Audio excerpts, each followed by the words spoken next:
السلام عليكم اخي المواطن، واش رايك في الاسعار في هذا رمضان؟ الاسعار واش نقول لك ما تامنش، عقلك ما يامنش واش راه يشوف. كلش رخيص، كلش رخيص. البارح رحت نشري اللحم، اوكي ابري شحال جبت؟ 5 كيلو ب 10,000. انا كل حال واش طمع نجيب 5 كيلو؟ عندي 4 باك في الدار انايا، شكون راح ياكل 5 كيلو؟ بصح كي قلت له اعطيه 2 كيلو لحم، السيد كشف من كثره انه خاف ما يتباعلوش اللحم، ياك قال لي هكذا كيلو زياده. ما خممتش تصدقهم المحتاجين؟ محتاجين في الجزائر، راك عايش يا ودي. اسمع، عندنا ازمه نقص الفقر، الناس كامل عندهم ما تلقاش لي ما تمد، اللي تمد يرجع بالفايده. معليش، ما انت خدام ياك. شحال تخلص وش رايك في شهريه تاع المواطن الجزائري؟ يا ودي الخدمه واش نقول لك عليها، الخدمه قليله والخلاص بزاف يا ودي.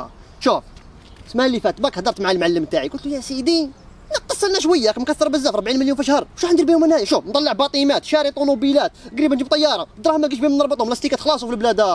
واش نقول لك انا؟ معليش، عندك رساله بغيت توصلها للسلطات العليا؟